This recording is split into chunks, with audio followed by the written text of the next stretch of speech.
Hello, my name is Eltonin, and welcome to Alternative Person Reviews Mainstream Fashion Trends. I wouldn't consider myself someone who wears a lot of fashion trends. However, I am very interested in fashion in a generality. Primarily you wear goth, punk, a little bit grunge fashion. One of my favorite things to watch on YouTube is people reviewing clothes, especially when they're in opposite aesthetics of me. Especially the really blonde, bubbly, rainbow, pastel girls. Fucking love them. And one of my favorite videos to watch is the trend reviews. And I figured that I should throw my hat into the ring. Since I do participate and I do talk about it, I figured why just not make a video about my own opinions of it. Fair warning, I don't know what I'm doing. I'm kind of just fucking around with shit. Alright, so the first thing first, I did a lot of research. I cross-referenced all sorts of different fashion bloggers, and I made a Pinterest board, so we're going to talk about a couple of things. The first trend that we are going to talk about is the Subversive Basics. This one's been going around for a couple months, especially on TikTok, where the girlies are, cutting, turning tights into shirts, turning shirts into scarves. The Subversive Basics is also one of the cutout trends. It's turning your body into interesting silhouettes using the subversiveness of the basics. It tends to be in a lot of blacks, whites, a couple of neutrals.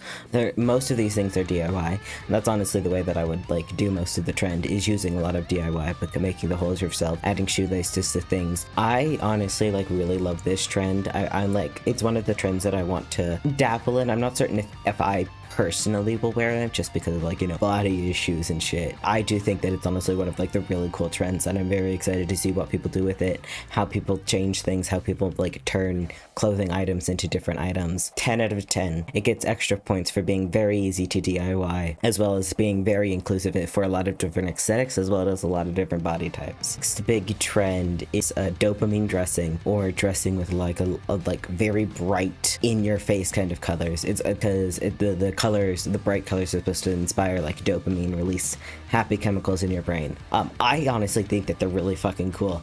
Some of the girls on TikTok, they got the brightest fucking outfits. Beautiful, incredible. I fucking adore this. I am a big fan of the rainbow colors, despite my appearance. But I'm a big fan of people dressing in the bright colors. This trend also leads into a couple other sub-trends, such as suit coats and suit jackets, as well as color blocking, which is essentially chunks of everything in solid colors. I love it. Colors is definitely one of the things, the fashion websites and the fashion runways and shit.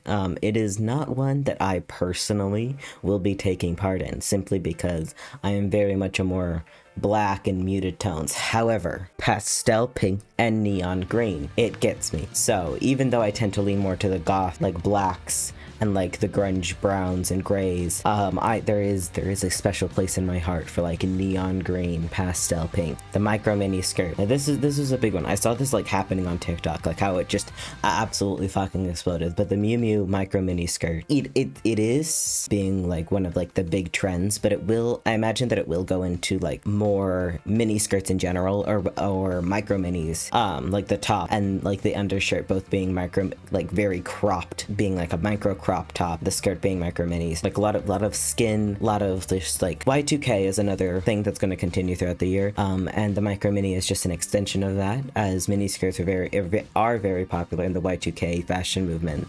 A micro mini is just an extension of that. It's just making things shorter. I imagine a lot of booty shorts, as well as just micro mini skirts in general, whether or not they be Miu Miu handmade or just found through other designers. Micro minis are definitely going to be a trend. Just don't know if I will wear it. That's one of the things. It's I've been trying to figure out whether or not I like a clothing piece means that it just looks good and I love to see it styled, or if because I would like a clothing piece, I would wear it and I would want to style it instead of wanting to see it styled on other people. Okay, Y2K fashion is still something that's probably going to still be trending throughout the spring, especially as we get back into this more hotter months. The crop tees, the high-waisted jeans, or the low-waisted jeans, the baby tees, the pink, the sparkles, the glitter. Y2K is feeling more like it's going to stick around. Maybe it won't be a big trend in a couple of years' times, but it definitely feels like it's going to evolve into a fashion subculture, very similar to Lolita, dark academia, or cottagecore. It's just one of those less of being an overall trend and just adding to the pile of aesthetics that you can kind of just choose from. Pants under skirts is definitely one of the things that was hardest to find, but I think that it's honestly really cool. You definitely need to know how to layer things to pull it off. Layering has been like a very big thing over the past couple of months. Skirts and jeans, pants and skirts, dresses and pants. It just goes along together. It's not bad. Again, it's a more of an extension of like the Y2K culture coming back in with the refinement of layering styles. I think it's fine. Like, especially if you're in colder areas, like, yeah, go for it, man. It's like, just because it's becoming into springtime does not mean that everyone is getting hotter months. Some bitches still have to deal with snow. I personally think that I give the skirt and the pants, I think I'd give it an 8 out of 10. So it's been a very big trend on TikTok to do maximalism, like big colors, big prints, weird as fucking shit, and it is fucking beautiful. I fucking adore maximalism, or just, and the like the layering, and just the out of the box, like insane, but like slash positive. Like, I adore this trend, and I hope it sticks around because it's absolutely glorious. This is Tiny Jewish Girl, who I follow on TikTok. My day is made every time I see one of her videos, because every single time she just pulls out like the weirdest fucking outfits and she makes them look good. There's a couple other people on TikTok that I follow. There's one that like styles like the most randomest shit. I'm pretty sure the last time I saw her, she put a picture of her dress, herself in a dress on a ribbon with the ribbon, and it's just, would I personally wear maximalism? Probably not. It's just a little bit too bright for me. I wish them the best of luck. I definitely rate this a 10 out of 10. And now you may be wondering, it's like, you've loved every single trend so far. Is there anything you hate? Metallics. Can't fucking stand them. I don't think they look good on anyone. I think they always look a little bit funny. Personally, I think metal should be stuck to either sequins and jewelry. That's all I need to say about that. We're giving this a 1 out of 10. Preppy aesthetic. Oh my god, I love it. Like, mixing a little bit of dark academia plus old money. It's just, especially with like the going along with the Miu Miu skirt that blew up. Would I wear this? Not brightly, but very similar. Like, a lot of the similar like layering pieces with the vest and the coats and the trench coats and the boots and the tights and the jewelry. Like, it all works both in preppy aesthetics, but it also fits into so many other different aesthetics just by like a switching up of the colors. So while I may not dress entirely preppy, there's a lot of things that you can take from the preppy aesthetic and put it into other different fashion subcultures. So 10 out of 10. Okay, to go along with the preppy aesthetic is pearls, and I fucking adore them. I am so glad that pearls are back in. Like, I adore pearls. Like, if you can't tell, I'm constantly wearing something with pearls on it.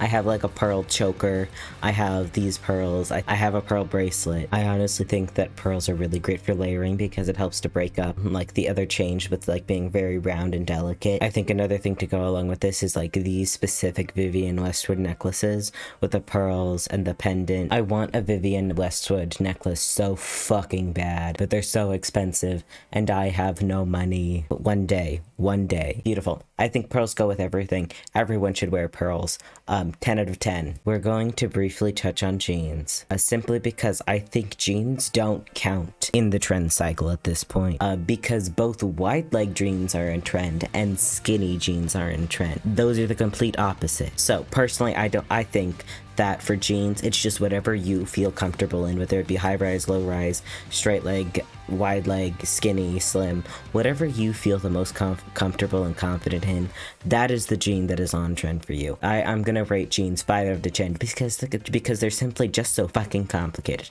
Also, the pockets are small. Another thing that's going to be on trend is platform boots. Platform boots are very big, especially like the really specific, I don't know if these ones are the specific Steve Madden ones, but the Steve Madden ones that look very similar to this. Every other girl on TikTok has them. I want them. I have a different pair of Steve Madden boots. Platform boots go with just about platforms go with every aesthetic. Every aesthetic could use a good platform. Why? Because some of our bitches are short and some of us need some goddamn height. They also can come in like a smaller, cuter version for like more, especially I think, what is it, like ballet flat platforms are also like, demonias are always going to be around at this point. There's always a demonia shoe that's in trend, whether it be like with the creepers, the demonia like swings, the demonia camels. A demonia is always going to be in trend. I own demonias. I own, I think, the stacks and the swings, and I want a couple others. Demonias are always going to be in trend. I rate this trend at 10 out of 10. Very good. We stand a good platform. Okay, ballet core or coquette are definitely one of the things that's like on the rise. They're absolutely stunning. They're absolutely beautiful. Oh my god, they're so pretty. Ballet core is like one of like the prettiest fucking aesthetics to come out, and I was not so sentimented in looking like I crawled out of the garbage can like a little raccoon boy. I would be a ballet girl. However, I've already made my decision to become a trash panda, so unfortunately I cannot be a pretty princess, but I am incredibly jealous. Beautiful. They're so pretty. Like the pinks and the whites and the blacks and the leg warmers and the leotards and the tights. It just, like, if honestly, if I could find a ballet class around me that would not judge me for having zero fucking balance, I would absolutely take it. Like, it is, I definitely rate ballet core like 10 out of 10. Okay, so like with the rise of balaclavas, as well as like everybody learning how to crochet or knit over the winter, I definitely think we're going to see more crochet tops, more crochet bags, more crochet dresses, more crochet and knitted dresses give me the ick simply because it feels uncanny. Not like big old sweater dresses, fully knitted dresses. Those feel weird to me. But everything else I fucking love. I know how to fucking crochet. Have I finished anything? No. But I do know how to do it. And I think one of the things that I want to try to encourage myself or challenge myself this year is to finish one of my crochet projects. I think the last and final trend is going to be ending on the last accessory that you would add to yourself, and that is sunglasses. Personally, I think that they're really fucking cool. I love seeing like the outfit just come together, especially when you put the sunglasses on and it matches everything. Stunning. I only have a single issue with this trend, and that is I wear glasses. Which means that putting on sunglasses is either one, really fucking expensive, or two, a fucking pain in the ass because I cannot see. I personally will not be wearing this trend just because I will not remember to put them on, but I absolutely stan anyone who does. Like, I think that is the end of the video where a goth reviews 2022 fashion trends. Did I like all of them? Pretty much. Because just because people are alternative does not mean that they cannot like mainstream fashion. Thank you for joining me. I very much appreciate it. If you could subscribe down below, that would be very cool. If you could follow me on Twitch, Instagram, TikTok, kind of Twitter, that's on you. But everywhere is Elton in Live, and I will see you ideally in a couple of weeks, but who actually knows if I will actually record a video and edit it in time. But I will see you at some point. Thank you for dropping by. Bye.